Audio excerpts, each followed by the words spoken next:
போன கிளாஸ்ல நம்ம வந்து டி டெஸ்ட் ஃபுல்லா பார்த்தாச்சு. இப்ப அடுத்து நம்ம பார்க்க போறது என்ன அப்படின்னா எஃப் டெஸ்ட். அத எஃப் டிஸ்ட்ரிபியூஷன்னா என்ன அப்படின்றத பார்க்கலாம்.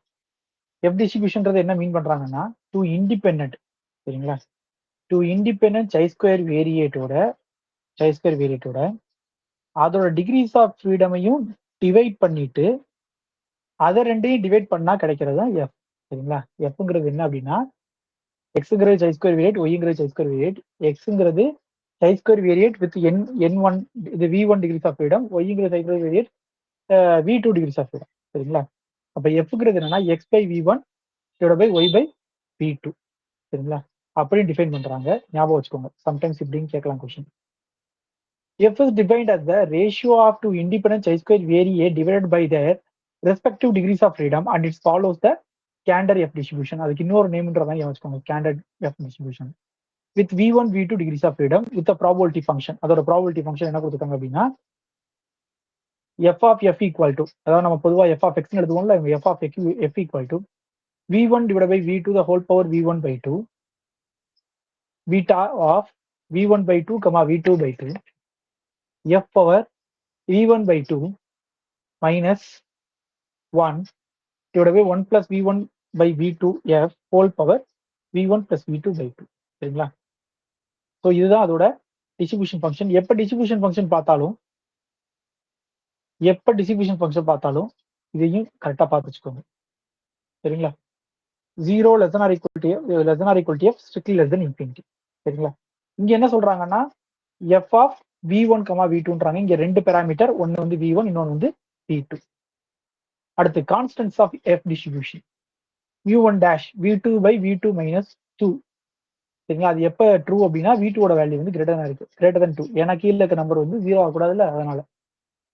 அடுத்து μ2 dash என்ன அப்படின்னா அந்த பெரிய டேர்ம் கொடுத்துருக்காங்க μ2. நமக்கு வந்து மேக்ஸிமம் பாத்தீங்கன்னா இது மீன் அப்படிதானே, இது வேரியன்ஸ். இது ரெண்டையும் மனப்பாடம் பண்ணிப்பாங்க சரிங்களா? மீனையும் வேரியன்ஸையும் 2v2 square into v2 plus v1 minus 2 divided by v1 into v2 minus 2 the whole square into v3 minus 4 the minus 4 sorry v2 minus 4 நினைக்கிறேன். Okay, v2 minus 4. இந்த இடத்துல இது 0 ஆகக்கூடாது அப்படின்னா இந்த வேல்யூ வந்து ஸ்ட்ரிக்ட்லி கிரேட்டர் than 4 இருக்கும். அடுத்து என்ன சொல்றாங்கன்னா since f greater than strictly greater than 0 mode exists if and only if v1 greater than 2. இதெல்லாம் கொஸ்டினா கேட்கலாம் சரிங்களா? மோட் எப்ப எக்ஸிஸ்ட் ஆகும் அப்படின்னா v1 strictly greater than 2 இருந்தா மட்டும் தான் மோட் எக்ஸிஸ்ட் ஆகும். சரி, மோடோட ஃபார்முலா என்ன அப்படின்னு கேட்டா v2 by v2 plus 2 v1 minus 2 divided by v1 சரிங்களா? அப்ப இதை வச்சு கூட, அப்ப இந்த ஃபார்முலா ஞாபகம் வச்சுட்டு கூட இதை ஞாபகம் வச்சுக்கோங்க. இது வந்து கிரேட்டர் than 0வா இருக்கணும், அதாவது v1 greater than 2வா இருக்கணும் அப்படின்னு ஞாபகம். Hence mode of f distribution is always less than the unity. இது ஏன் யாரால சொல்ல முடியுமா? ஏன் இது 1 விட கம்மியா இருக்குன்னு சொல்றாங்க?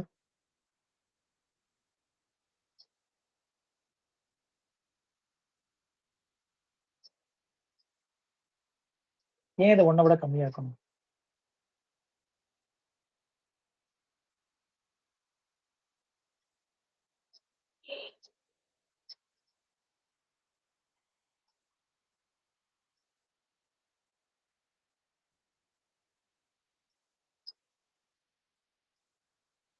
ஏன் இது 1 விட கம்மியா இருக்கு?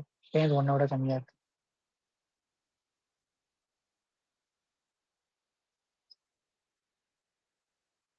எத்தனை பேர் யோசிக்க ஆரம்பிச்சிட்டீங்க? ஐயோ, கேள்வி கேட்க ஆரம்பிச்சிட்டாரு அப்படின்னு.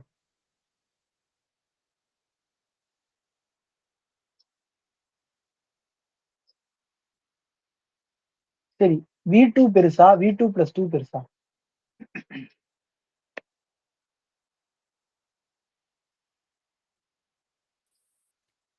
v2 plus 2 தான் சார் பெருசு.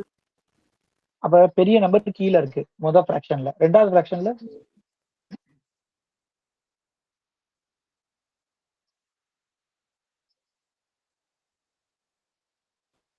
ரெண்டாவது ஃபிராக்ஷன்லயும் பெரிய நம்பர் தான் கீழே இருக்குங்க sir.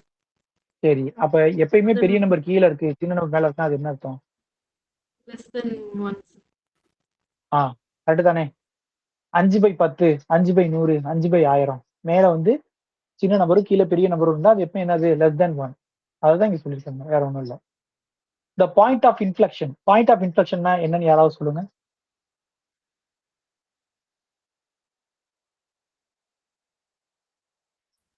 F double dash of x is equal to 0. Ah okay, very good, super. கிராஃபிக்கலா என்ன மீன் பண்றோம்? கான்கேவும் கான்வெக்ஸும் ஜாயிண்ட் ஆகிற இடம் sir. Very good ma'am, super. ஒரு சைடு, அதாவது நீ ஒரு பக்கம் போனா கான்கேவ் ஆயிரும், இன்னொரு பக்கம் போனா கான்வெக்ஸ் ஆயிரும். சரிங்களா? அதுக்கு பேர் தான் point of inflection.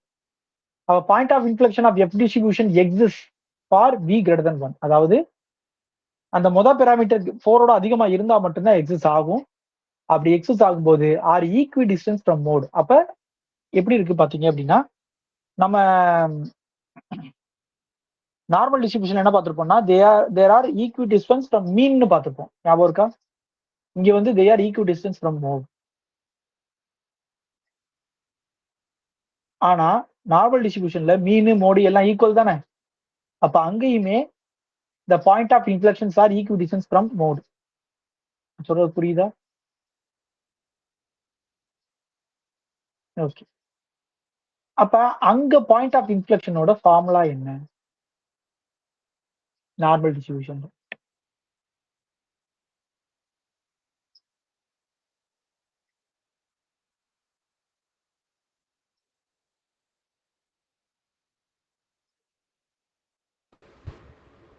mu plus or minus sigma also. மீ very good ma'am. Mu plus or minus sigma. Okay, very good, super. அடுத்தது Karl Pearson coefficient of skewness, அதாவது எஸ்கே. சரிங்களா? இது வந்து ஸ்கியூனஸ்க்கான இன்னொரு பெராமீட்டர். நம்ம எப்படி பீட்டா 1 படிக்கிறோமோ அது மாதிரி இது ஒரு பெராமீட்டர். இதோட ஃபார்முலா என்னன்னா mean minus mode divide by sigma. இதான் அதோட ஃபார்முலா. சரிங்களா? இப்ப என்ன சொல்றாங்கன்னா, since mean is strictly greater than 1 and mode is strictly less than 1 அப்படின்றாங்க. அப்ப கிரேட்டர் than 1 லெஸ் than 1 இருந்தா என்ன ஆகும்? இது சொல்லுங்க. மீன் வந்து greater than 1, mode is less than 1, that implies minus mode is greater than minus 1. இது ரெண்டையும் ஆட் பண்ணுங்க, மீன் மைனஸ் மோட். சரிங்களா? which is greater than 0. அப்ப இது greater than 0 ஆகுனா சிக்மான்றது always greater than 0. Standard error. Sigma greater than 0, அதனால வந்து உங்களுக்கு என்ன கிடைக்க போகுது அப்படின்னா ஸ்ட்ரிக்ட்லி greater than 0 தான் கிடைக்க போகுது. அப்ப இதுல இருந்து என்ன சொல்ல வராங்க அப்படின்னா, ஸ்கியூனஸ் வந்து எப்பவுமே 0 ஆகாது. அப்ப அது எப்பயுமே ஸ்கியூடா இருக்கும். அது மட்டும் சொல்லலை இவங்க, ஹைலி பாசிட்டிவ்லி ஸ்கியூட் அப்படின்றாங்க. ஹைலி பாசிட்டிவ்லி ஸ்கியூட் அப்படின்றாங்க. சரிங்களா? முக்கியமானது. எந்த டிஸ்ட்ரிபியூஷன் ஹைலி பாசிட்டிவ் ஸ்கியூட் அப்படின்னு சொல்லி கேட்கலாம். சரிங்களா? அப்ப F distribution is highly positively. சரி, எப்ப ஒரு டேட்டாக்கு வேரியன்ஸ் வேல்யூ 0 வரும், அதாவது சிக்மா ஸ்டாண்டர்ட் டிவியேஷனோட வேல்யூ எப்போ 0 வரும்?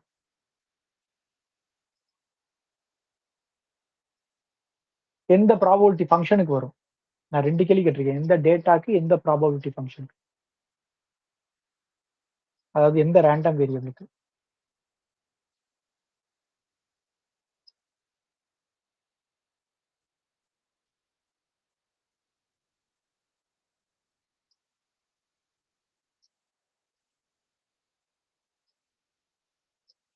இருக்கு, நான் மெட்டீரியல்லே இருக்கு, நான் நடத்திருக்கேன்.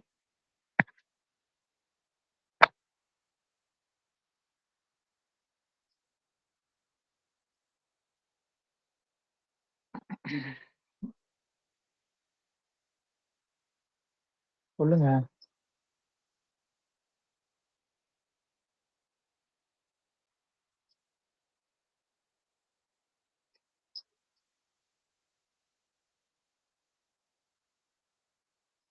சரி, அப்ப யோஸ் சொல்லுங்க. அடுத்து எஃப்ங்கிறது ஒரு F distribution with degrees of freedom n1 and n2. சரிங்களா? அப்ப எஃப் n2 n1 நல்ல டிஃபரன்ஸை கவனிங்க. கொடுத்துருக்கிறது வந்து n1 n2, இங்க இருக்கிறது n2 n1 is distributed as 1 by f of n1 n2 variate. அதாவது என்ன சொல்றாங்கன்னா வேற ஒன்றும் இல்லை, இது ரெண்டும் ஒன்றுன்றாங்க. ஒரு அந்த ரேண்டம் வேரியபிளோட அந்த இதோட ரெசிப்ரோக்கலா இருக்கும் அப்படின்றாங்க. சரிங்களா? அப்படி இல்லைன்னா இன்னொரு விதமா எப்படி பார்க்கலாம்னா இப்படி பார்க்கலாம். F of n1, n2, F of n2, n1 is equal to 1 அப்படின்னு சொல்லி. அடுத்தது என்ன சொல்றாங்கன்னா, if n1 n2 R equal, அதாவது 2 டிகிரிஸ் ஆஃப் ஃப்ரீடம் ஈக்குவலா இருந்தா then median of S distribution is at F equal to 1. சரிங்களா? மீடியன் எப்ப கிடைக்கும் அப்படின்னா at F equal to 1 and the quartile deviations satisfies the condition q1 into q3 is equal to 1. எப்ப 2 decrease of ஃப்ரீடமும் ஈக்குவலா இருக்கும். சரிங்களா? மீடியன் எங்க கிடைக்குதுன்னா எஃப் ஈக்குவல் டு 1ன்ற பிளேஸ்ல கிடைக்குது. நம்ம பொதுவா எக்ஸ் ஈக்குவல் டு 1ன்னு படிப்போம். அதுக்கு பதிலா இங்க எஃப் ஈக்குவல் டு 1 கொடுத்துருக்காங்க. குவார்டைல் டீவியேஷன் வந்து q1 அண்ட் q3யோட வந்து இந்த ரெண்டு கண்டிஷன் சர்ச்சை பண்ணும். q1 into q3 is equal to 1. அடுத்தது F test for equality of two population variance. சரிங்களா? அதாவது இப்பதான் நம்ம அந்த இதை ஆரம்பிக்க போறோம். என்னது, முன்னாடி டி டெஸ்ட்டுக்கு வந்து நம்ம ஒரு 3 இது 4 இது பார்த்தோம்ல, இது என்னென்ன பண்ணும் அப்படின்னு. அது மாதிரி இங்க F distribution equality of two population variance. அப்ப 2 பாப்புலேஷன் வேரியன்ஸுக்கு பத்தி பேசுறாங்க. சரி, என்ன கொடுத்துருக்காங்க பார்ப்போம். Suppose we test whether two independent samples xi and yi have been drawn from the normal population with same variance. அப்ப இந்த அசம்ஷன் என்ன? நார்மல் பாப்புலேஷன் அண்ட் சேம் வேரியன்ஸ்ன்றது இங்க அசம்ஷன். என்ன செக் பண்ண போறாங்கன்னு பார்ப்போமா. whether the two independent estimate of the population variance are homogeneous or not. சரிங்களா? அது ரெண்டும் ஒரே மாதிரி விஷயத்த சொல்லுதா இல்லையா அப்படிங்கறத இங்க கொஸ்டின்.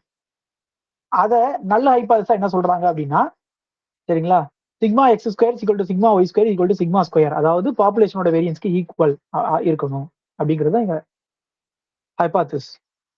2 பாப்புலேஷன் எடுக்கிறேன். இந்த 2 பாப்புலேஷனுமே வந்து கிடைக்கக்கூடிய வேரியன்ஸோட ஈக்குவலா இருக்கணும் அப்படின்றாங்க. அதனாலதான் இங்க சிக்மா சிக்மான்னு சொல்றாங்களே தவிர இதை சொல்லணும். அப்ப அது எப்படி டெஸ்ட் பண்றாங்கன்னு பாருங்க. Two independent estimates of the population area homogeneous, then the static f is given by fx square divided by fy square. அந்த சாம்பிளோட வேரியன்ஸ ரெண்டையும் டிவைட் பண்ணிட்டு அதை எஃப்ஆ எடுத்துக்கிட்டு அதை வச்சு சொல்றாங்க. இங்க என்ன சொல்றாங்கன்னா, இந்த SX square and SY square are unbiased estimates of the common population variance sigma square obtained from the two independent samples and it follows standard F distribution with degrees of freedom v1 and v2. v1ங்கிறது என்னன்னா n1 minus 1, v2ங்கிறது என்னன்னா n2 minus 1. சரிங்களா? அப்ப என்ன மீன் பண்ண வராங்க அப்படின்னா, 2 பாப்புலேஷன்ல எடுத்துக்கிறோம். சரிங்களா? அந்த 2 பாப்புலேஷன்ல தனித்தனியா 2 சாம்பிள் எடுத்துக்கிறோம். இப்ப இந்த 2 பாப்புலேஷனோட வேரியன்ஸ் வந்து ஒரு காமன் வேரியன்ஸா இருக்கணும் அப்படின்னா, சரிங்களா, என்ன ஃபாலோ பண்ண சொல்றாங்க அப்படின்னா, இதுக்கு முன்னாடி நம்ம இதுக்கு முன்னாடி வேற எப்படி பார்த்திருப்போம் அப்படின்னா, ஒரே பாப்புலேஷன்ல 2 எடுத்திருந்திருப்போம். அல்லது 2 பாப்புலேஷன்ல வேற எடுத்தோம்னா நம்ம இது வரைக்கும் எக்ஸ் பார் செக் பண்ணியிருப்போம். ஃபார்முலா ஞாபகம் இருக்கா யாருக்காவது? 2 பாப்புலேஷன்ல இருந்து சாம்பிள் எடுத்து அது எக்ஸ் பார் வந்து மியூக்கு, அது ரெண்டுக்கும் இல்ல அந்த 2 எக்ஸ் பாருக்கும் ஒய் பாருக்கும் உள்ள டிஃபரன்ஸ ஸ்டடி பண்றதுக்கு ஸ்டாட்டிக்கோட ஃபார்முலா என்ன?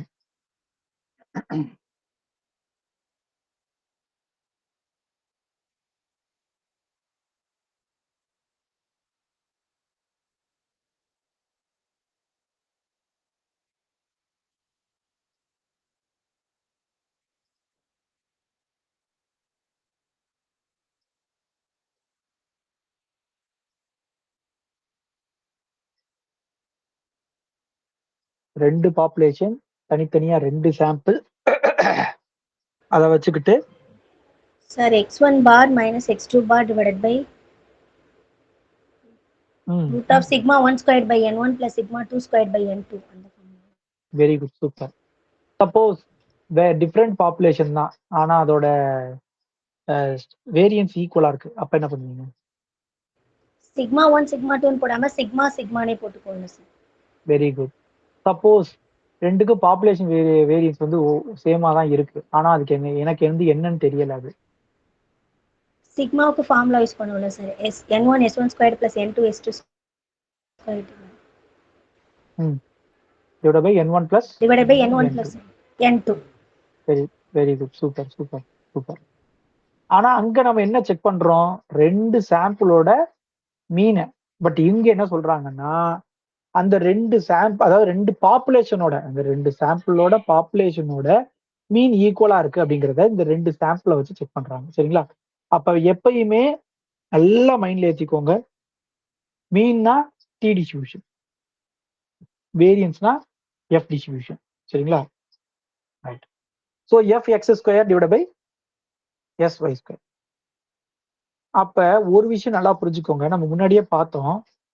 என்ன பார்த்தோம் அப்படின்னா, இந்த இந்த இது இருக்குல்ல, எஃப் டிஸ்ட்ரிபியூஷனா நம்ம என்ன படிச்சோம், இது எப்படி எழுதலாம் சொன்னோம், சை ஸ்கொயர் வேரியேட் அதோட டிகிரிஸ் ஆஃப் ஃப்ரீடமா டிவைட் பண்ணணும். அப்படிதானே படிச்சோம் நம்ம, அப்படிதானே படிச்சோம்.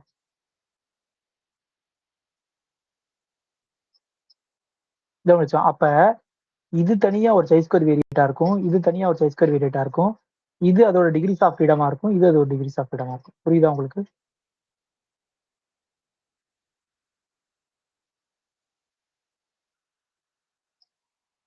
சரி, இத சை ஸ்கொயர் வேரியேட்னு எங்கேயாவது சொல்லியிருக்கீங்களா அதுக்கு முன்னாடி?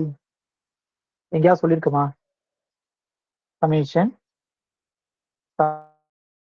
summation xi minus x bar the whole square follow psi square variation எங்கேயாவது சொல்லியிருக்குமா?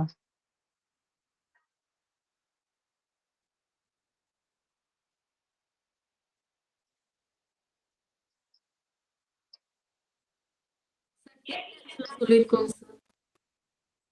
எங்க சொல்லியிருக்கோங்க? டி டெஸ்ட்ல சொல்லியிருக்கோங்க sir. X bar minus mu by sigma by root N the whole square வந்து சை ஸ்கொயரை ஃபாலோ பண்ணுங்க. x bar minus mu divided by sigma by root n. Sigma by root N the whole square. ஓ okay okay, ஓ the whole square. சரி whole square வந்து chi சரி square 1 follow பண்ணுதுன்னு சொல்லியிருக்கோம் சார். சரி சரி, நம்ம அதுக்கும் முன்னாடியே இதை பார்த்துருக்கோம் மேம், அதுக்கும் முன்னாடியே நம்ம இதை பார்த்துருக்கோம், அதுக்கும் முன்னாடி நம்ம பார்த்துருக்கோம்.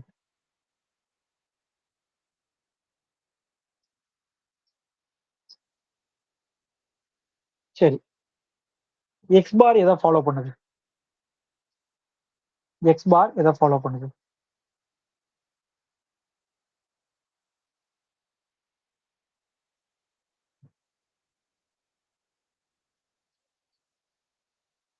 சரி, இங்க ஈச் எக்ஸை எதை ஃபாலோ பண்ணுது?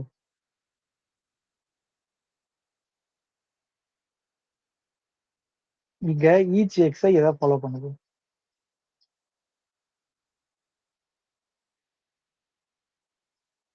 எதை ஃபாலோ பண்ணுது? Normal. Okay very good, normal. With normal அதோட பெராமீட்டர் சொல்லணும்ல ma'am? Mu comma sigma square. Mu comma sigma square. அதாவது xi follows n of mu comma sigma square. இங்கேயுமே ஒரு சின்ன தப்பு இருக்கு, பை n வரும்.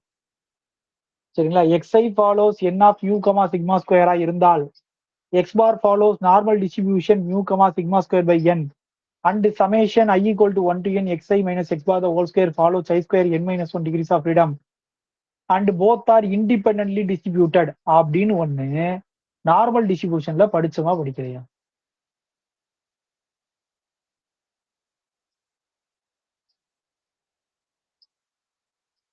வேற யாருக்கும் இந்த ஞாபகம் வரலையா?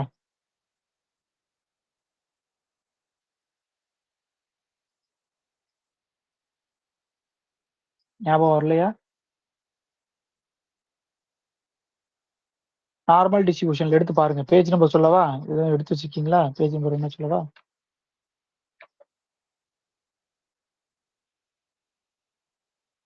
மீதி பேருக்கு ஞாபகம் வரலையா அது எங்க இருக்குன்னு?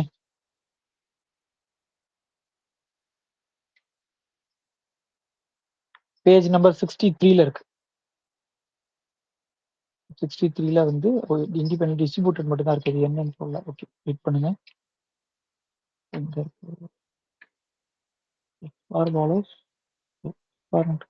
பேஜ் நம்பர் 64ல எக்ஸ் பார் மட்டும் இருக்கு. சரிங்களா? அதுக்கடுத்து ஏதோ ஒரு இடத்துல சொன்னாங்க.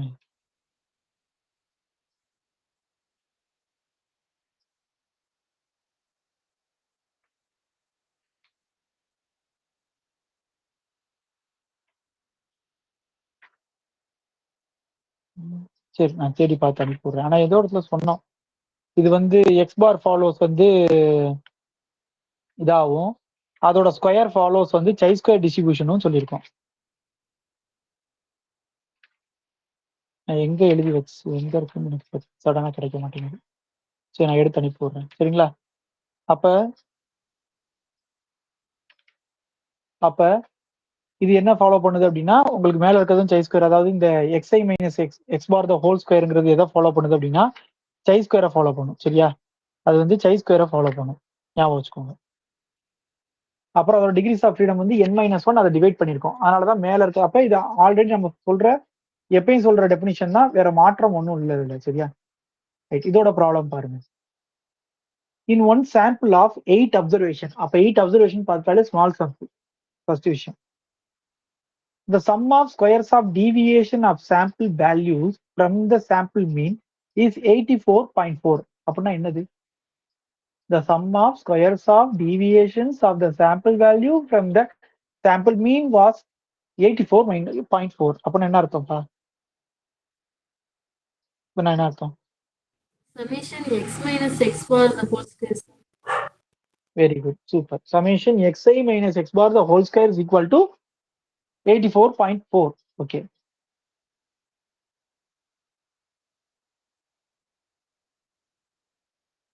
அடுத்து என்ன சொல்லியிருக்காங்க? இந்த சாம்பிளோட வேல்யூ வந்து 8, அடுத்த சாம்பிளோட வேல்யூ வந்து 10. அந்த அப்சர்வேஷன் கொடுத்துட்டாங்க டைரக்டா. அப்ப அப்சர்வேஷன்னா அந்த இடத்துல இதுதான் சொல்றாங்க. 102.6. Test whether the difference is significant at 5% level given that the 5% point of f for n1 is equal to 7 and n2 is equal to 9, the degrees of freedom is 3.29. அப்ப இதுல இருந்து இந்த கிவன் தட்ல இருந்து இது வரைக்கும் என்னன்னா f ஓட வேல்யூ கொடுத்துருக்காங்க, வேற ஒண்ணும் இல்ல.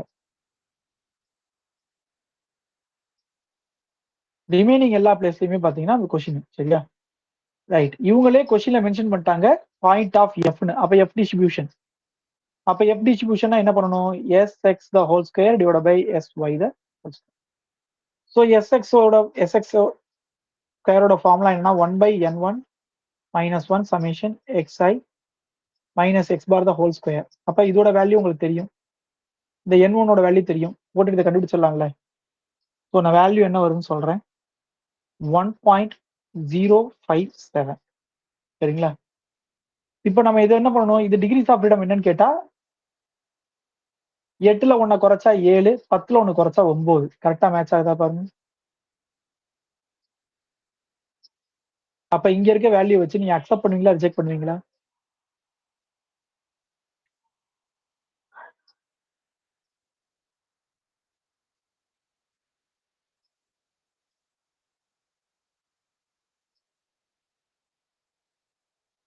அக்செப்ட் ரிஜெக்ட்ல இன்னும் டவுட் இருக்கா?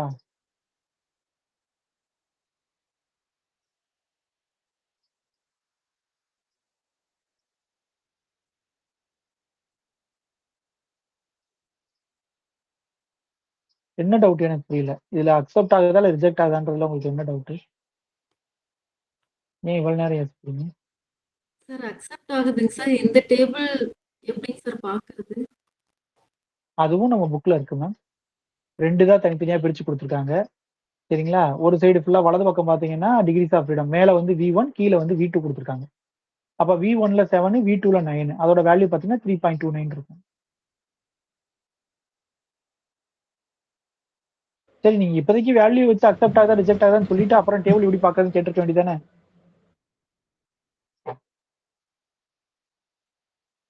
மீதி பேருக்கு என்ன டவுட் இதுல எனக்கு புரியல. ஏன் எதுவுமே சொல்லாம இருக்கீங்க?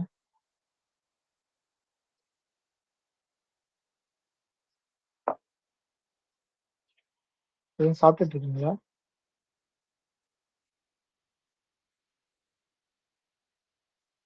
என்ன என்ன டவுட்னு கேட்டாலும் சொல்ல மாட்டேங்கிறீங்க.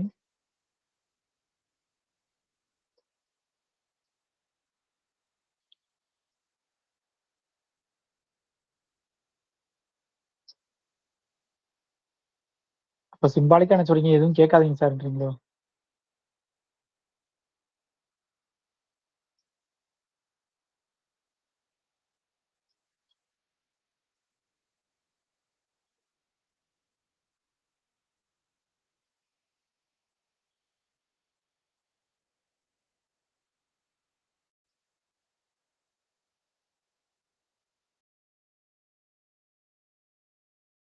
அக்செப்ட் ஆகுதா ரிஜெக்ட் ஆகுதான்னு கேட்டேன். சார் அக்செப்ட் ஆகுதுங்க சார். ம். அதுல என்ன டவுட்? அது இது சொல்றதுக்கு இவ்வளவு ஏன் நேரம் தான் நான் கேட்கறேன். அக்செப்ட் சொல்லிட்டேன் சார். டேபிள்ல எப்படி பாக்குறதுன்னு தெரியல சார். அதை பார்த்துட்டு இருந்தேன். நீங்க அக்செப்ட் சொல்றதே நீங்க எவ்வளவு நேரம் கழிச்சு சொன்னீங்க? கொஞ்சம் யோசிச்சு பாருங்க. சரி, நீங்களா சொன்னீங்க, மத்தவங்க என்ன டவுட்னே வாய திறக்க மாட்டேங்காங்களே. ஏன் அதை சொல்ல மாட்டேன்றாங்க? அதாவது உங்களுக்கு என்ன தெரியலன்னு தெரிஞ்சா தான் நான் அதை சொல்ல முடியும். நீங்க சொல்லாமலே பேசாம இருந்தீங்கன்னா நான் என்ன பண்ணேன்னு எனக்கு தெரியல. டேபிள்ல பாக்குறது அடுத்து பார்ப்போம். இந்த வேல்யூ வச்சு அக்செப்ட் ஆகுதா ரிஜெக்ட் ஆகுதான்னு கேட்டா சொல்ல மாட்டேன்றீங்க, யோசிச்சுட்டே இருக்கீங்க. சரி, என்ன பண்ணுங்க.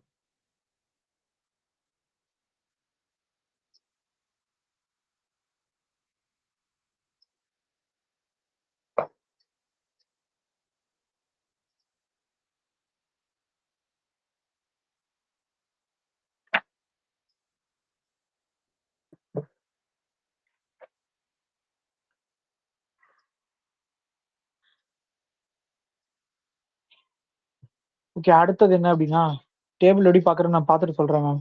டேபிள்ல புக்ல பார்த்தா வேற ஆன்சர் இருக்கு. பின்ன டேபிள்ல பார்த்தா வேற ஆன்சர் இருக்கு. உள்ள உங்க கொஸ்டின்ல கொடுத்தது பார்த்தா வேற நம்பர் கொடுத்துருக்காங்க. நான் செக் பண்ணிட்டு உங்க குரூப்ல போட்டு விடுறேன்.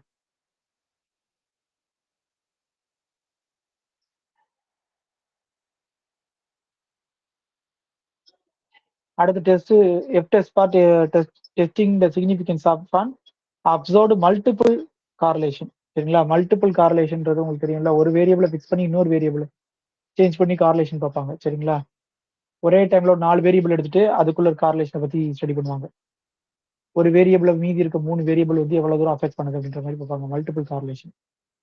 அந்த மல்டிபிள் கார்லேஷன்ல வந்து இந்த டெஸ்ட் பண்றதுக்கும் நம்ம டெஸ்ட் யூஸ் பண்ணலாம். அதுல ஹைபாத்தா நீங்க இது வந்து ரொம்ப இம்பார்ட்டன்ட் கிடையாது. இருந்தாலும் நான் ஜஸ்ட் எழுதி வச்சிருக்கேன். சரியா? அவ்வளவுதான். இதுல வந்து என்ன எடுத்துக்கிறாங்கன்னா, அந்த கார்லேஷன் வேல்யூ வந்து 0ங்கிறது நம்மளோட நல்ல ஹைபாத்தா எடுத்துக்கணும். எஃபோட வேல்யூ வந்து R square divide by 1 minus R square into N minus K minus 1 divide by K. With இது வந்து எஃப் டிஸ்ட்ரிபியூஷன் ஃபாலோ பண்ணுது. வித் மீன் வந்து with first degrees of freedom வந்து K, second degrees of freedom வந்து N minus K minus 1. சரிங்களா? இது வந்து புக்ல இருந்துச்சு. ஜஸ்ட் அந்த ஃபார்முலா மட்டும் எப்படியா கேட்டாங்கன்னா என்ன பண்றது அப்படின்னால கொடுத்துருக்கேன். அதனால அதை மட்டும் பார்த்துக்கோங்க. அடுத்து டி ஃபாலோஸ் டி என்ன இருந்தா T square follows F of 1, n. இதை தான் இப்போ அப்பதான் மேடம் சொன்னாங்க. X minus mu divide by sigma by root n the whole square. அப்ப உள்ள இருக்கிறது டி தானே. அந்த டி ஸ்கொயர் பண்ண என்ன ஆகுது? எஃப் மாறுது. F of 1, n. சரிங்களா? அடுத்தது எஃப் ஆஃப் n1, n2 அப்படிங்கிற ஒரு டிஸ்ட்ரிபியூஷன் நான் எடுத்து நான் n2 டென்ஸ் டு இன்ஃபினிட்டின்னு கொடுத்தா அப்ப n1f இது எப்படி பார்க்கணும் அப்படின்னா n1fன்னு பார்க்கணும். இந்த n1f அப்படிங்கிற டிஸ்ட்ரிபியூஷன் என்னவா ஃபாலோ பண்ணுதுன்னா சை ஸ்கொயர் டிஸ்ட்ரிபியூஷனை ஃபாலோ பண்ணுது with degrees of freedom n1. இதெல்லாம் ரிசல்ட், இதெல்லாம் சம்மு பெருசா செஞ்சிருக்காங்க. நீங்க ஜஸ்ட் ரிசல்ட்டா படிச்சுக்கோங்க. அடுத்து எஃப் ஃபாலோஸ் n1, அதாவது எஃப்ங்கிறது ஒரு F distribution with degrees of freedom வந்து n1, n2 இருந்ததுன்னா 1 பிளஸ் n1 by n2 ஆஃப் F into F whole power -1 அப்படிங்கிறது பீட்டா டிஸ்ட்ரிபியூஷனை ஃபாலோ பண்ணுது அப்படின்றாங்க. சரிங்களா? இதோட எஃப் டிஸ்ட்ரிபியூஷன் முடிஞ்சு. அடுத்து chi square distribution. The chi-square test is one of the most important non-parametric and distribution free test அப்படின்றாங்க. அது என்ன சார் நான் பேராமெட்ரிக் டிஸ்ட்ரிபியூஷன் ஃப்ரீ அப்படின்னா, இது வரைக்கும் நம்ம பார்க்குற எல்லாத்துலயும் பாத்தீங்கன்னா நம்ம எடுக்கக்கூடிய அந்த சாம்பிள்ஸ் வந்து, அதாவது அந்த பாப்புலேஷன் வந்து இப்படித்தான் இருக்கணும், அது இந்த டிஸ்ட்ரிபியூஷனை ஃபாலோ பண்ணணும். மேக்ஸிமம் பாத்தீங்கன்னா நார்மல் சொன்னோம், நார்மல் டிஸ்ட்ரிபியூஷனை ஃபாலோ பண்ணும், அப்பதான் அது எடுக்க முடியும்ன்றோம். இங்க நீங்க எடுக்கிற சாம்பிள் வந்து எந்த டிஸ்ட்ரிபியூஷனை வேணா ஃபாலோ பண்ணலாம். அதனாலதான் இதுக்கு பேர் வந்து டிஸ்ட்ரிபியூஷன் ஃப்ரீ டெஸ்ட், நான் பேராமெட்ரிக் டெஸ்ட் அப்படின்னு பேர். புரிஞ்சுதா?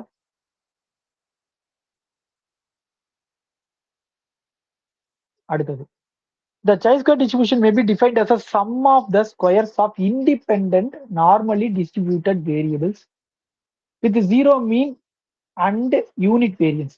அது என்ன normal distribution with zero mean and unit variance என்னது?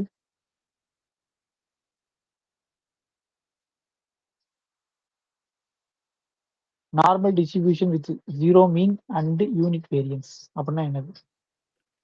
என்ன 0,1 சார். அதான் என்னது பண்ணது? Standard normal variant. Standard normal variant. அப்ப என்ன சொல்றாங்கன்னா sum of n independent standard normal variate follows chi-square distribution of degrees of freedom n. அதை தான் மீன் பண்றாங்க சரிங்களா? இந்த அடிட்டிவ் ப்ராப்பர்ட்டி மாதிரி ஓகேவா? அப்ப த ஸ்கொயர் ஆஃப் இவங்க வந்து சிம்பிளா சொல்றாங்க. அடுத்து ஒரே ஒரு இதுக்கு பேசுறாங்க. The square of standard normal variate is known as a chi-square variate with degree of freedom 1. அதாவது if x follows n of 0,1 இருந்ததுன்னா then x square follows chi-square distribution of degrees of freedom 1. If xi follows n of 0,1 for I equal to 1, 2 observed n இருந்ததுன்னா then xi square follows chi-square of degree n. Suppose xi follows normal distribution with mean mu and variance sigma square, then xi minus mu divided by sigma square follows normal distribution of standard normal distribution. Sigma square போடக்கூடாது, sigma சரியா? Again இதை differentiate பண்ணுங்க, இதை வந்து square பண்ணுங்க. அப்ப இதை square பண்ணா அது என்னவா மாறும்? chi square of degrees of freedom 1 மாறும். ஸோ அடுத்து இதுக்கு சமேஷன் எடுங்க.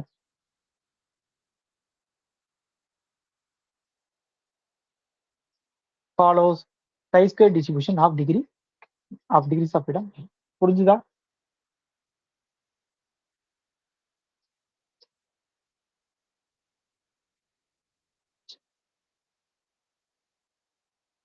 அடுத்தது MGF 1 minus 2t the whole power minus n by 2.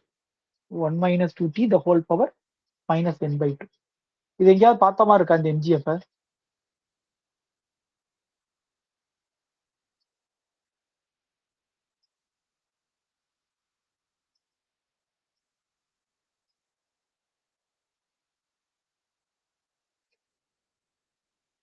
இந்த MGF எங்கேயாவது பார்த்த மாதிரி இருக்கு? எழுதிருப்பீங்கல்ல டேபிள் போட்டு, கடகடன் தேடுங்க பார்ப்போம்.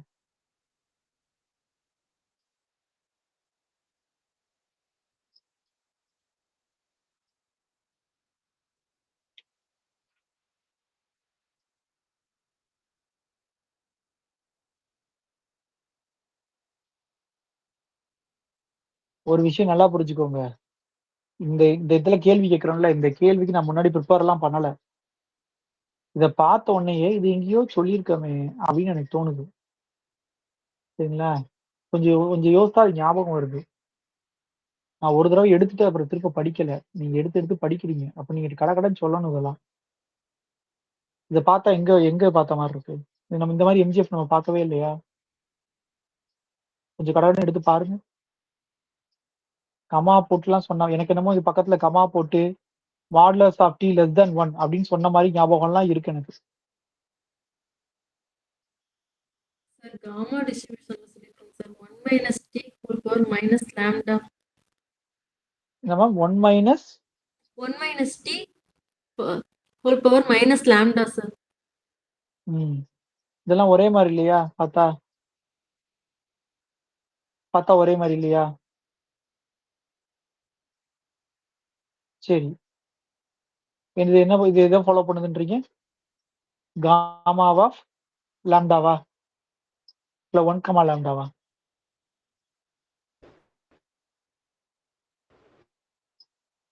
சார் காமா 1, லாம்டானாலும் காமா லாம்டானாலும் ஒன்று தானே சார்?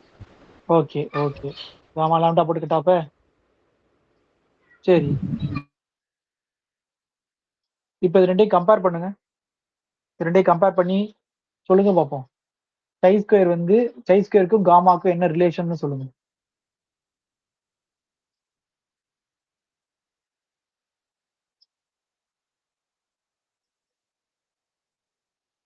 இந்த 2 எம்ஜிஎஃப் வச்சே சொல்லுங்க. சை ஸ்கொயருக்கும் காமாக்கும் என்ன ரிலேஷன்?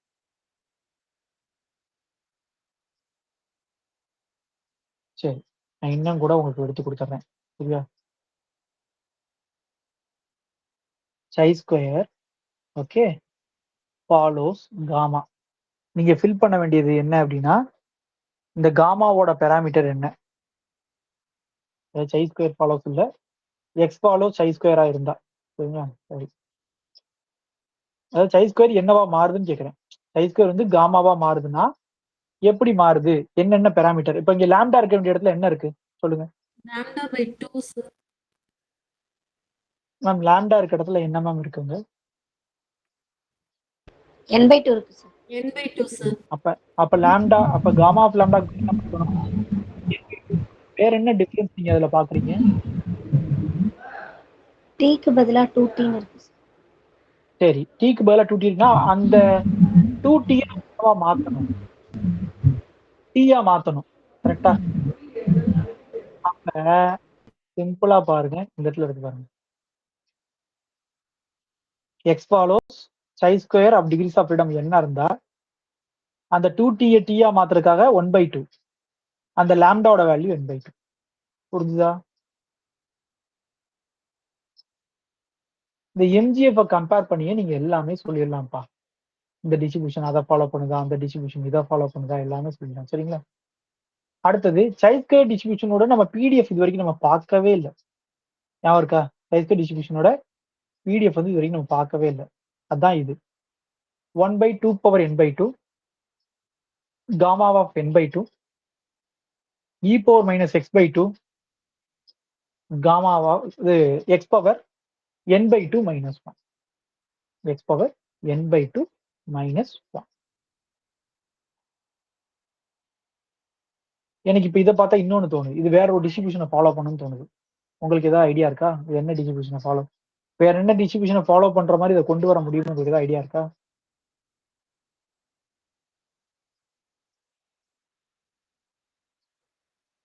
பாய்சான் இல்லைன்னா காமா. ஓகே, பாய்சான் என்ன பண்ணணும்? e power minus lambda lambda power x by x factorial இருக்கணும். கரெக்ட் தானே மேம்? Yes sir. அப்ப கீழே எக்ஸ் ஃபேக்டர்ல கொண்டு வரணும்னா n/2ங்கிறது வந்து உங்களுக்கு ஒரு இன்டிஜரா இருந்துச்சுன்னா நம்ம என்ன பண்ணிக்கலாம்? n-1 ஃபேக்டோரியல் எழுதிக்கலாம். கரெக்டா? Yes sir. காமால படிச்சிருக்கோம்ல. நான் என்ன கேட்கிறேன், என்னோட வேல்யூ 1 எடுத்தா என்ன ஆகுது?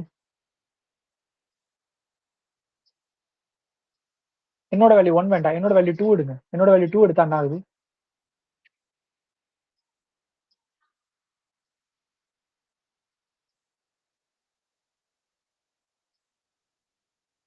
யாராவது சொல்லுங்க. என்னோட வேல்யூ 2 எடுத்தா இது என்னவா மாறுதுன்னு சொல்லுங்க, நான் மீதி நம்ம என்னன்னு பார்ப்போம். 1/,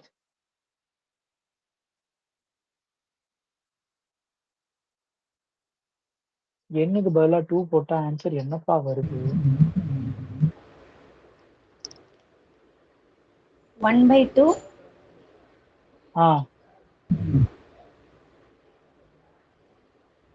அந்த இடத்துல 1 வந்துருங்க சார். ஃபேக்டோரியலுக்குள்ள 1. ஓகே, மேல e power x/2 வரும். அந்த டேர்ம் வந்து 1 வந்துரும். ஓகே. அப்ப அது இருக்காது. காமா பொண்ணோட வேல்யூ எவ்வளவு? 1 சார். 1. அப்ப என்ன வந்திருக்கு? 1/2 e power minus x/2. இது எங்கேயாவது பார்த்த மாதிரி இருக்கா? 1/2 e power minus z/2. நல்லா யோசிச்சு சொல்லுங்க. இது எங்கேயாவது பார்த்த மாதிரி இருக்கா?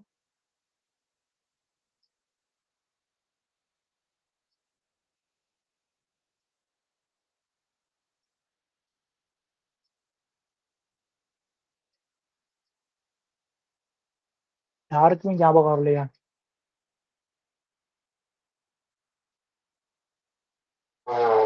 இன்னும் தெளிவா படிக்கல. இது எந்த ப்ராபபிலிட்டி ஃபங்க்ஷனோட பிடிஎஃப்? இது எந்த ப்ராபபிலிட்டி ஃபங்க்ஷன்?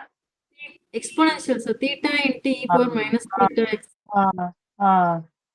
இதை சொல்ல எவ்வளவு நேரமா? Theta into E power minus theta X comma theta is strictly greater than 0. எல்லாம் மேட்ச் ஆகுதா இல்லையா? ஸோ இப்படி நீங்க கம்பேர் பண்ணி படிச்சா தான் உங்களுக்கு அதாவது உங்களுக்கு பார்த்தோன்னு தோணும் அதுவா, ஓ இது அதா இருக்கலாமா, இது இதா இருக்கலாமான்னு தோணும். நீங்க வெறுமனே சும்மா இது பிடிஎஃப் இது அது இது இதுன்னு நீங்க படிச்சீங்கன்னா உங்களுக்கு அது மறந்து போயிடும், அது உங்களுக்கு கை கொடுக்காது. இது எல்லாம் ஒரே ஃபேமிலி தான், ஒன்னு இன்னொன்னா மாறிக்கிட்டே இருக்கும். சரிங்களா? நம்ம அதை பார்த்து பார்த்து பார்த்து பார்த்து ஐடென்டிஃபை பண்ணணும். இப்போ இந்த பிடிஎஃப் வச்சு அகைன் நம்ம இதை காமாவும் பேசலாம், கரெக்ட் தானே? ஏன்னா காமாவும் இப்படித்தானே இருக்கும், ஞாபகம் இருக்கா? யாராவது ஒரு ஆள் சொல்லுங்க காமாவோட பிடிஎஃப் என்னன்னு சொல்லுங்க.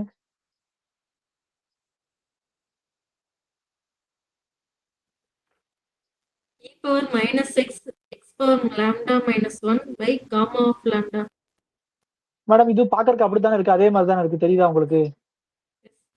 இ பவர் எக்ஸ் பதிலா எக்ஸ் பை 2 இருக்கு, சரிங்களா? ஒன்றும் இல்லை, சிம்பிள். இந்த இருக்குல்ல, இங்க இருக்க 2வை இங்க கொண்டு போயிருங்களேன், என்ன ஆகும்? பாருங்க, e power minus X by 2 X by 2 power n by 2 minus 1, அதாவது இதுல வந்து ஒரு n பை 2 பவர் மைனஸ் 1 இருக்கு, சரிங்களா? Divided by gamma of n by 2. அப்ப எக்ஸஸா என்ன வரும்? ஏதோ ஒரு 2 மட்டும் மாறுது. அந்த 2 எங்கனக்குள்ள வரும்? 2 பவர் n பை 2,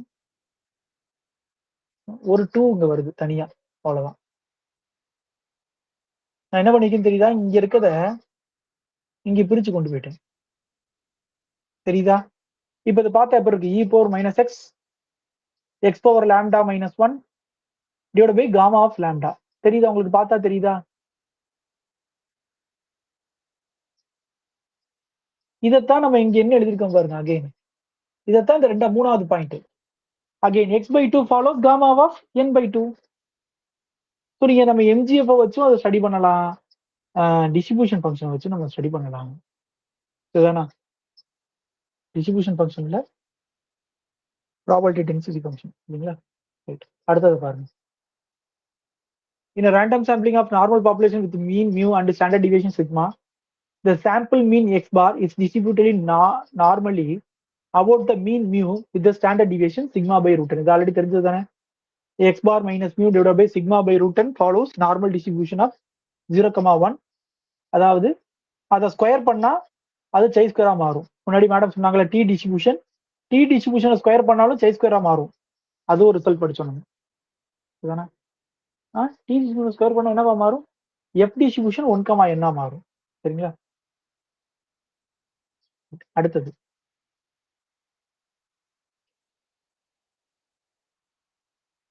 பாருங்க. The normal distribution is a particular case of chi-square distribution when n equal to 1. ஏன்? ஏதாவது மேட்ச் ஆகுதா பாருங்க, அவங்க ஏதோ சொல்றாங்க. The normal distribution is a particular case of chi-square distribution when n equal to 1. n is equal to 1 போடுறப்ப standard normal வேரியேட் ஆகுது. Standard normal வேரியேட் கிடைக்குதா ma'am? e power minus x by 2 n பதிலா 1 போட்டா 1/2, அப்ப கீழே x வருது, இந்த இடத்துல ஸ்கொயர் ரூட் வருது. காமா ஆஃப் 1/2 அப்படிங்கிறது வந்து என்ன வரும்னா ரூட் பையா, அது வருது. இதை தவிர 1/2 போட்டா கீழே ஒரு ரூட் எக்ஸ் வருது. இப்படிதான் இருக்கா மேம் அங்க?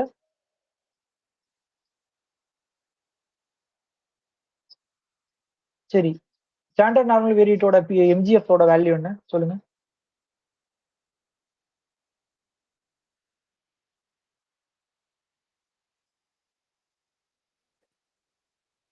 e power t square by 2 sir. இப்போ டி ஸ்கொயர் பை 2, சரிங்க மேம். அதோட எம்ஜிஎஃப் என்ன வரும் மேம்? எம்ஜிஎஃப்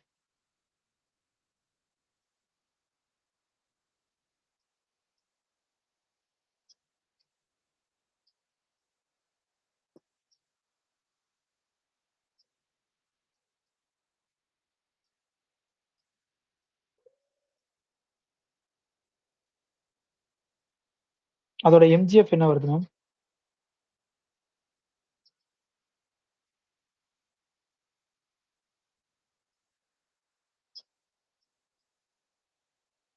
நம்ம எழுதியிருக்கோமா எழுதலையா?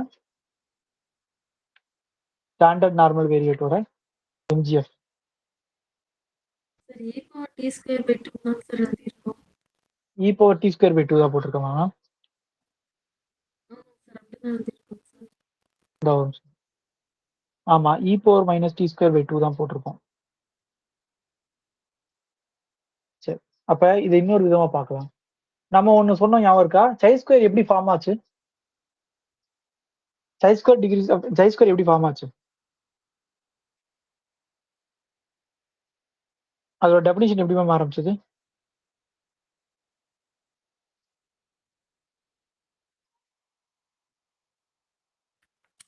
No parameter. அது வந்து நோ பேராமெட்ரிக். ஓகே மேம், அதுக்கு நம்ம டெபினிஷன்ல எதுவும் பார்க்கலையா? அது ஒரு ஸ்டாண்டர்ட் நார்மல் வேரியேட் எடுத்து ஸ்கொயர் பண்ணா கிடைக்கிறது தான் படிக்கலையா? எஸ் சார் படிச்சோம் சார். அவங்க என்ன சொல்ல வராங்கன்னா, இந்த ஜெனரல் கேஸ்ல இருந்து சொல்ல வராங்க. இந்த n டிகிரிஸ் ஆஃப் ஃப்ரீடம் வந்து நீங்க 1 டிகிரிஸ் ஆஃப் ஃப்ரீடம் போட்டீங்கன்னா இந்த இடத்துல நிறைய வேல்யூ வராம ஒரு வேல்யூ தான் வரும். அப்போ ஒரு வேல்யூ வரும்போது இது ஆட்டோமேட்டிக்கா என்னவா மாறுது? ஸ்டாண்டர்ட் நார்மலா தானே இருக்கு. புரியுதா உங்களுக்கு?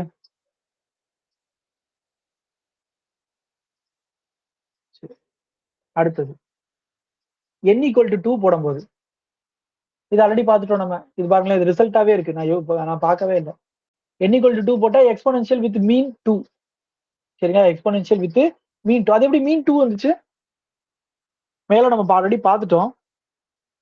இந்த ரிசல்ட் நம்ம ஆல்ரெடி பார்த்துட்டோம். ஜென்ரலா நம்மளாவே தோணுச்சுன்னு சொல்லி பார்த்தோம். சரிங்களா? இப்ப இங்க எப்படி மீன் 2ன்னு அவங்க சொன்னாங்க? அப்ப எக்ஸ்போனென்ஷியல் டிஸ்ட்ரிபியூஷன்ல மீனோட வேல்யூ என்ன? எக்ஸ்போனென்ஷியல் டிஸ்ட்ரிபியூஷன்ல மீனோட வேல்யூ என்ன? 1 by theta sir. 1 by theta. இங்க தீட்டாவோட வேல்யூ என்ன?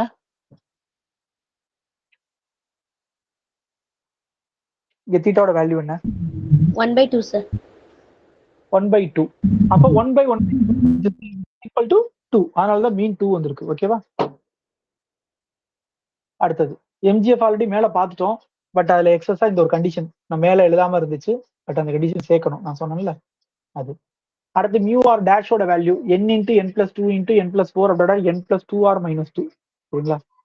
இஃப் n இஸ் ஈவனா இருந்தா show that n by 2 is positive இன்டிஜரா இருந்தா அப்ப அதுக்கு தனி ஃபார்முலா கொடுத்துருக்காங்க. ஓகேவா?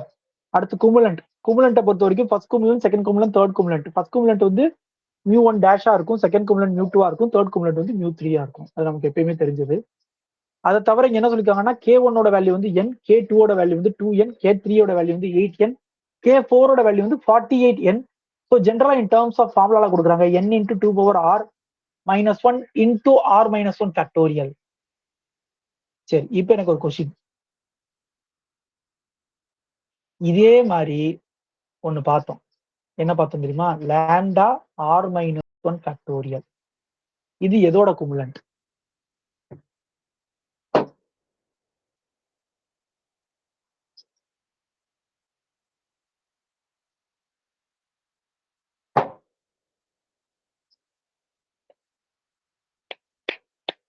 Gamma sir. Gamma. Very good, super. Gamma தானே? நான் காமான்னு நினைக்கிறேன். மத்தவங்க காமா சொல்லுங்க. தான் sir. Lambda into R minus 1 factorial. Okay okay, gamma தானா? சரி, ரைட். காமாக்கும் எக்ஸ்போனென்ஷியலுக்கும் ஒரு பர்டிகுலர் ரிலேஷன் உண்டு. என்னது? பாருங்களேன், சுத்தி சுத்தி வருது பாருங்க எல்லாம். மீன் வேரியன்ஸ்ல ரெண்டுக்குமே ஒரு ரிலேஷன் உண்டு. என்ன ரிலேஷன்? காமாக்கும் எக்ஸ்போனென்ஷியலுக்கும். முன்னாடி நான் ஒரு தடவை கேட்ட இதே கொஸ்டின். எக்ஸ்போனென்ஷியல் வந்து காமாவோட பர்டிகுலர் கேஸ் சார். அதுல வந்து நம்ம மீனும் வேரியன்ஸும் தீட்டா வச்சு சொல்லுவோம். ஆ ஆ ஆ ஏ வச்சு ஏ வந்து லெஸ் ஓகே. தென் 1 இருந்தா வேரியன்ஸ் வந்து மீனோட பெருசா இருக்கும். ஏ இஸ் ஈக்குவல் டு 1 இருந்தா வேரியன்ஸும் மீனும் ஈக்குவலா இருக்கும். ஏ வந்து கிரேட்டர் தென் 1 இருந்தா வேரியன்ஸ் வந்து மீனோட சின்னதா இருக்கும்னு சொல்லுவோம் சார் சரி, காமால. ஓகே. சரி, எக்ஸ்போனென்ஷியல்ல எக்ஸ்போனென்ஷியல்ல வந்து தீட்டா சொல்லுவோம் சார். தீட்டா வந்து 0 to 1க்குள்ள இருந்தா மீன் வந்து சின்னதா இருக்கும், ம், வேரியன்ஸ் பெருசா இருக்கும்னு சொல்லுவோம் சார். ம், தீட்டா ம், இஸ் ம், equal to hmm, hmm. Mean is equal to variance. Theta is greater than 1னா mean is greater than variance. Super super super super super. இப்படி கம்பேர் பண்ணி படிச்சீங்கன்னா மறக்காது. சரியா? Right. அடுத்தது அடுத்தது அடுத்து என்ன கொடுத்தாங்க? மீன் வந்து அப்ப மீன் வந்து நான் சொன்னதுதான் K1. அப்ப n வேரியன்ஸ் μ2 அதாவது K2 2n. சரிங்களா? அடுத்து μ3 K3 8n. அடுத்து μ4 நம்ம கண்டுபிடிக்க மாட்டோம். K4 + 3 K2 இது K2 ஸ்கொயர் தான் படிப்போம். அது அப்புறம் β1 வந்து 8/n, β2 வந்து 12/n + 3. இப்ப இந்த β1 β2ல இருந்து என்ன கன்க்ளூட் பண்ணுவீங்க? எப்பயுமே சொல்றது என்ன சொல்லுவோம்? n tends to infinity சார். β1 வந்து 0, β2 வந்து 3. அதனால இது நார்மல் டிஸ்ட்ரிபியூஷன் மாதிரி இருக்குன்னு சொல்லுவோம் சார். தெரியுதா? அப்ப எந்த டிஸ்ட்ரிபியூஷனை எடுத்தாலும் அதுல எண்டென்சி இன்ஃபினிட்டி போட போட போட நமக்கு கிடைக்கிறது மேக்சிமம் டிஸ்ட்ரிபியூஷன்ல எல்லாத்துலயுமே நமக்கு என்ன கிடைக்குது? நார்மல் கிடைக்குது. அதனாலதான் லார்ஜ் பாப்புலேஷன்ல நம்ம எப்பயுமே நார்மல் டிஸ்ட்ரிபியூஷன் வச்சு சம் செய்யறோம். The limiting form of chi-square distribution for large degrees of freedom is a normal distribution. The standard chi-square variate tends to standard normal variate as n tends to infinity. Thus, chi-square variate tends to normal distribution for large degrees of freedom. In particular, for n greater than or equal to 30, the chi-square approximation to the normal distribution is fairly good. ரெண்டுமே ஒன்னா தான் இருக்கு. அதனாலதான் நம்ம 30க்கு மேல போனாலே நார்மலுக்கு போயிடுறோம். இப்ப இதுல பியூட்டியை பாத்தீங்களா? chi-square ஆரம்பிக்கிறது நார்மல் டிஸ்ட்ரிபியூஷன்ல இருந்து ஆரம்பிச்சது. கரெக்டா?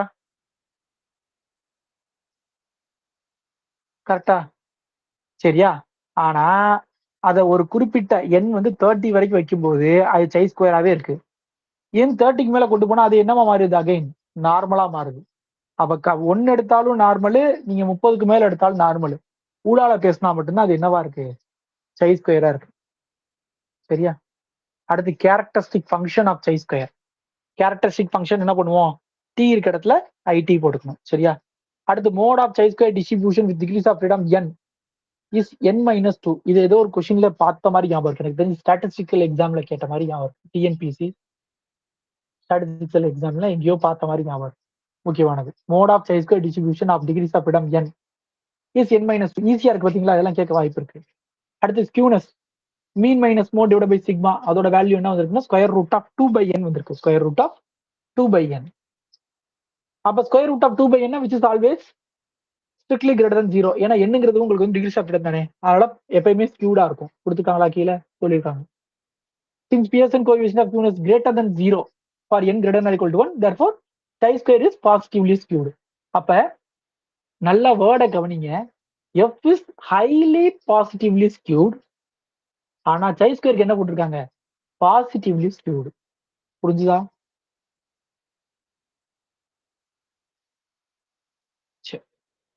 அடுத்தது additive property of chi-square. சரிங்களா? அப்ப sum of independent of chi-square variate is also a chi-square variate. If xi are independent chi-square variate with degrees of freedom ni respectively, then the sum is also a chi-square variate with degrees of freedom add பண்ணிக்கோங்க. சரிங்களா? Converse also true. இங்க converse வந்து டிஃபரெண்டா இருக்கும். நல்லா பாருங்க. If xi follows chi-square variate with ni and if summation xi is a chi-square variate with summation ni degrees of freedom, then xi's are independent. இதுக்கு முன்னாடி நம்ம என்ன பார்த்திருப்போம்னா, கான்வர்ஸ் பார்க்கும்போது இந்த இண்டிபெண்டன்ட் மேல இருந்திருக்கும், அதாவது இதோட சேர்ந்து இருந்திருக்கும். இந்த இண்டிபெண்டன்ட் வந்து இதோட சேர்ந்து இருந்திருக்கும். இதை வந்து நம்ம கான்வர்ஸ் பார்ட்ல கொடுத்திருப்போம். ஆனா இங்க பாத்தீங்கன்னா கான்வர்ஸ் பார்ட்ல அவங்க இம்ப்ளை கேஸா சொல்றது எக்ஸைஸ் ஆர் இண்டிபெண்டன்ட்னு சொல்லியிருப்பாங்க. சரிங்களா? நல்ல டிஃபரன்ஸ் தெரிஞ்சுக்கணும். அடுத்தது f of x is monotonically increasing for 0 less than x less than n-2 and monotonically decreasing for n-2 less than x less than infinity, while at x equal to -2 it attains its maximum. ஏன் ஏன்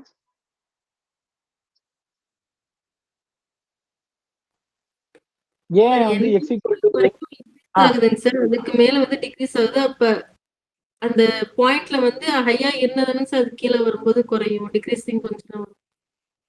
சரி சரி, வேற வேற ஏதாவது explanation இருக்கா? இது வந்து அதுல கொடுத்துருக்காங்க, அதை வச்சு சொல்றீங்க. இந்த பாயிண்ட்ல அவன் கொடுத்துருக்கான், அதனால சொல்றீங்க மேல போகுது சார், அந்த ஸ்டெப்புக்கு அப்புறம் கீழே இறங்குது சார், அப்ப அந்த ஸ்டெப் தானே சார் ஹையா இருக்கும், ஒத்துக்கிறேன். இதுக்கு முன்னாடி இதை பத்தி பேசியிருக்கோம், நம்ம இதே பாயிண்ட பத்தி பேசியிருக்கோம். சரி, ஒரு ஒரு ஒரு ப்ராபபிலிட்டி கர்வ் வந்து மேம் புரியல ma'am.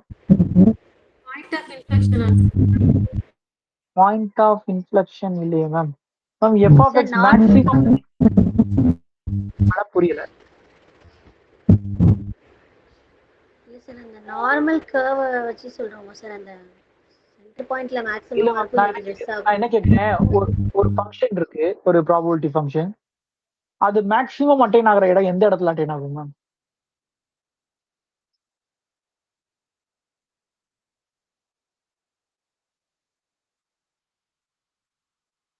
F of x maximum அப்படிங்கிறது எதை மீன் பண்ணுது?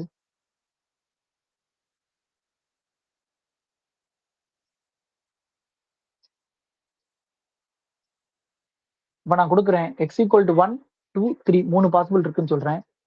எக்ஸ் ஈக்குவல் டு 1ல வந்து ப்ராபபிலிட்டி 1/4, எக்ஸ் ஈக்குவல் டு 2ல ப்ராபபிலிட்டி 1/2, எக்ஸ் ஈக்குவல் டு 3ல ப்ராபபிலிட்டி 1/4. சரிங்களா? அப்ப இதுல மேக்ஸிமம் 1/2ல வந்திருக்கு. மேக்ஸிமம் 1/2 தானே? அப்ப அந்த 1/2 வச்சு நீங்க என்ன சொல்லலாம் அந்த இடத்துல? மோடா சார்? இதே கொஸ்டின் அப்படியே கேட்டிருக்கேன், அதை உடனே சொல்லிட்டீங்க அப்படிதானே? இதே கொஸ்டினை கேட்ட வச்சு தானே சொல்லிட்டீங்க, அப்படியே நம்பர் மாறாம கேட்டோன்னு சொல்லிட்டீங்க மோடுன்னு. மோட்னா என்னது? Maximum frequency. Maximum frequency. Maximum ஃப்ரீக்வன்சினா என்னது? ப்ராபபிலிட்டினா என்ன அர்த்தம்? ஃபேவரபிள் கேசஸ் வந்து மேல, மொத்த ப்ராபபிலிட்டி மொத்த கேஸ் வந்து கீழே. அப்ப ஃபேவரபிள்ன்றது என்ன அர்த்தம்? ஃப்ரீக்வன்சி. ஃப்ரீக்வன்சி அதிகமா இருக்க இடத்துல ஃபங்க்ஷனோட வேல்யூ அதிகமா இருக்கும். மோடு கண்டுபிடிக்கிறது அப்படிதான் கண்டுபிடிப்போம். F dash of x equal to 0 போட்டு அந்த பாயிண்ட் என்ன பாயிண்ட்னு பார்த்தா அதுதான் நம்ம மோடே கண்டுபிடிப்போம். அதை வச்சு யாரும் சொல்ல மாட்டேன்றீங்க. புரிஞ்சுதா என்ன சொல்ல வரேன்னு? ஏன்னா சைல்ட் ஸ்கொயர் டிஸ்ட்ரிபியூஷன்ல மோட் எங்க இருக்கு? n-2ல தானே இருக்கு. மேலதானே பார்த்தோம். ம் அப்ப டக்குன்னு சார் மோடு சார், அதனாலதான் சார் அந்த இடத்துல எஃபோட வேல்யூ மேக்ஸிமம் இருக்கு அப்படின்னு சொல்லணும்ல. ரைட், அடுத்தது எக்ஸ் ஆக்சிஸ் தான் அசிம்டோட் டு த கர்வ். சரிங்களா? நான் வந்து இந்த சை ஸ்கொயரோட கர்வ் வந்து புக்ல ரொம்ப அழகா கொடுத்துருக்காங்க, நான் முடிஞ்ச அதை போட்டோ எடுத்து போடுறேன், நீங்க அதை எடுத்து பாருங்க. சரிங்களா? எப்படி நார்மல் கர்வோ அது மாதிரி சை ஸ்கொயரும் அது ஒரு மாதிரி வித்தியாசமா கொடுத்துருக்காங்க. இந்த மாதிரி ஒரு, அதாவது எனக்கு கிளியரா ஞாபகம் இல்லை, தெரிஞ்ச வச்சு சொல்றேன். அதாவது n ஈக்குவல் டு 1க்கு கர்வ் இப்படி போதான். சரிங்களா? அடுத்து n ஈக்குவல் டு 2க்கு நினைக்கிறேன், n ஈக்குவல் டு 2க்கு கர்வ் இப்படி போகுது. அடுத்து n ஈக்குவல் டு 3க்கு கர்வ் இப்படி போகுது. அதாவது அப்படியே குறைஞ்சிக்கிட்டே வர்ற மாதிரி ஏதோ போட்டிருந்தாங்க, இப்படி ஏதோ வர்ற மாதிரி போட்டிருந்தாங்க. சரிங்களா? இதுல இந்த ரெண்டாவது இருக்குல்ல, இதை பாத்தீங்கன்னா கொஞ்சம் ஜே மார் இருக்கு அப்படின்னு அவங்க புக்ல கொடுத்துருக்காங்க. ஜே மார் இருக்கு, லைட்டா ஏறி இறங்குது, தெரியுதா? ஜேவை திருப்பி போட்ட மாதிரி இருக்கு அப்படின்னு சொல்லி கொடுத்து அதுக்கு தான் போட்டிருப்பாங்க. சார் n ஈக்குவல் டு 1ல தான் கொடுத்துருக்காங்களா? அப்ப இது என்னன்னு தெரியல, புக்ல பாருங்க, நான் போட்டோ அனுப்புறேன். சரிங்களா? For n equal to 1 it will be inverted J curve, J shaped கர்வ்ன்றாங்க. சரிங்களா? For n equal to 1 it will be inverted J shape curve அப்படின்னு சொல்றாங்க. எக்ஸ்ங்கிறது அசிம்டாட். அசிம்டாட்னாலே இது உங்களுக்கு தெரியும்ல, தொட்டும் தொடாம தொலைகோடு, தமிழ்ல தொட்டும் தொடாம போயிட்டே இருக்கும். ஓகேவா? அடுத்து x1 and x2 follows independent chi-square variate of degrees of freedom n1 and n2 respectively. Then x1 by x2 follows beta 2 of n1 by 2, n2 by 2. சரியா? அடுத்தது x1 x2 independent chi-square variate n1 n2 இருந்தா x1 by x1 plus x2 follows beta 1, x1 plus x2 follows chi-square, same chi-square of degrees of freedom n1 plus n2. So அப்ப இதுல 3 result இருக்கு. சரிங்களா? ரெண்டையும் divide பண்ண என்ன கிடைக்குது, ரெண்டையும் ஆட் பண்ண என்ன கிடைக்குது, x by x plus y. இதே மாதிரி இன்னொன்று இதுக்கு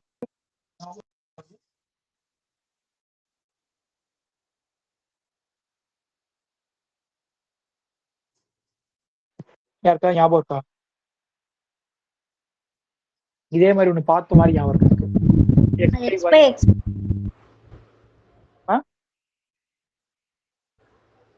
sir x by x plus y follow beta of mu comma v. Okay. அப்ப எக்ஸ் ஒய் என்ன ஃபாலோ பண்ணாம அது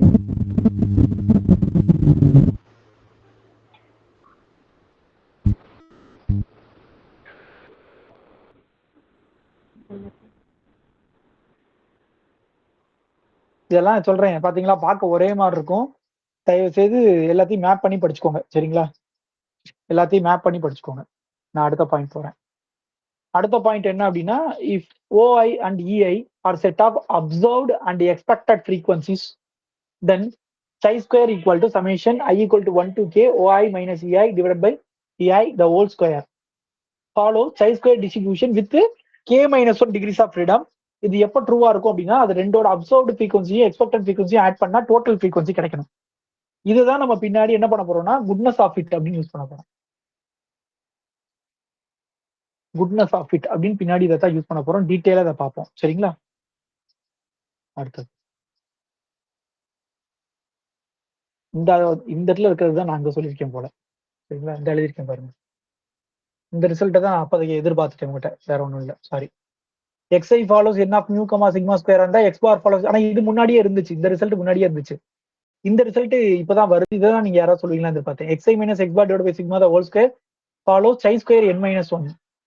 அப்புறம் என்ன சொல்லுவாங்கன்னா, இந்த x பாரும் இந்த உள்ள இருக்க இதுவும் இண்டிபெண்டன்ட்லி டிஸ்ட்ரிபியூட்டடா இருக்கும். இது வந்து முன்னாடியே இருந்துச்சு, இந்த இண்டிபெண்டன்ட் டிஸ்ட்ரிபியூஷன் முன்னாடியே இருக்கு. பட் இது வந்து chi square of n minus 1 degrees of freedomன்றது இந்த இடத்துல தான் இருக்கு, சரிங்களா? அப்ப xi follows normal distribution இருந்தா x bar follows also a normal distribution with mu and variance sigma square by n and n s square by sigma. ஞாபகம் வச்சுக்கோங்க, n s square by sigma follows chi square distribution with n minus 1 degrees of freedom, சரிங்களா? அடுத்தது இந்த application. இந்த application of chi squareல வந்து நிறைய method இருக்கு, சரிங்களா? அதுல நம்ம பார்க்க போறது வந்து ஒரு 2 மெத்தட் 3 மெத்தட் தான் பார்ப்போம். ஃபர்ஸ்ட் இது பார்ப்போம், செகண்ட் மெத்தட் பார்ப்போம், அப்புறம் தேர்ட் மெத்தட் பார்ப்போம். அவ்வளவுதான். அதுதான் மோஸ்ட்லி நம்ம சிலபஸ்ல கவர் ஆகுது. ரிமைனிங் இது சிலபஸ்ல கவர் ஆகலாம். இது இன்னைக்கு பார்க்கலாமா இல்ல நாளைக்கு பார்க்கலாமா?